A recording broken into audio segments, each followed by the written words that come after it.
C.S. Lewis, and some of you know him. And he has a book called The Screwtape Letters. Screwtape Letters. And in this book, he teaches us how the devil affects us, especially with our thoughts, and he attacks our thoughts. And half the time we think we're the ones who are thinking, but he's seeping in, he's planting these little thoughts. And we live in the information age where we see lifestyle magazines, reality television, we see pornography. So be careful, little eyes what you see and little ears what you hear. This next poem is called Think. I had to travel 1,000,000 miles just to earn the right to think. Take away the clutter.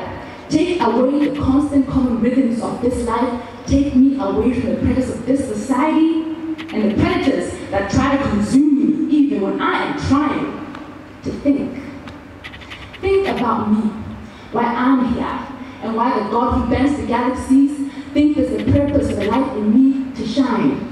Me, selfishly holding on to it and trying to negotiate with him in the realm of think. Self-proclaimed think tanks think they have answers to everything, like the 7 steps to this and the 10 steps to that, taking away your God-given right to think.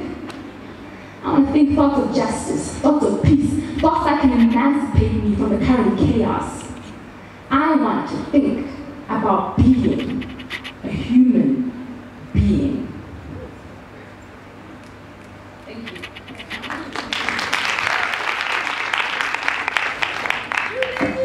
Okay. So this next piece, I actually had a conversation with Julia about it, but I won't elaborate on that conversation. So it's a true story. It's a true story. It's called Battle Axe. Yeah. They called me the Battle Axe. Flying through mid-air, I reached for it. My weapon found me. In hard vision through daydreams, he showed me. He said that it was so that I could attack from close range, harvesting the river of lost souls in white iron fields. A farmer was calling out my name. I can still hear his strong voice. I can still see the silhouettes of those crying and dying, their feet happily running to destruction, and their lips ready to deceive.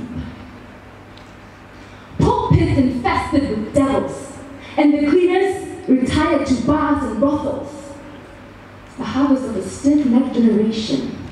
The swords and the pandas cannot reap this harvest, but the battle axe can. And that's when I felt the goosebumps on my neck. That's when I knew that I was not merely dreaming, I was talking to God. It's like a beautiful dream spoken through the mouth of the Spirit, awoken to fulfill eternity's purpose. Battle axe I am, surprised at my confidence. The wise man said it was not him who spoke, they said it was merely a metaphor, a dream.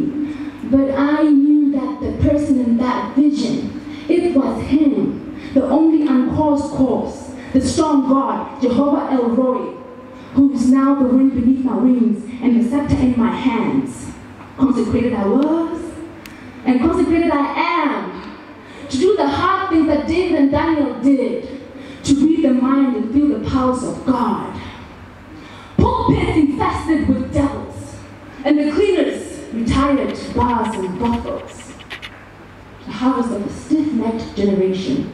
The swords and the pandas cannot reap this harvest, but the battle axe can, he said. But mostly I war against perception. Never underestimate the power of perception, for it is the devil's greatest deception. It was so in the garden when the serpent said to the woman, did God really say so? A generation pursuing after success and prosperity had no time to examine God's word. No time to hear God's voice. They're too busy listening to the sound of their own voices. But I was designed to cut through bone and marrow, to cut through mindset and soul ties, by spreading the word of truth like seeds to a field, to cut through generational curses and prepare the way for him. Thank you.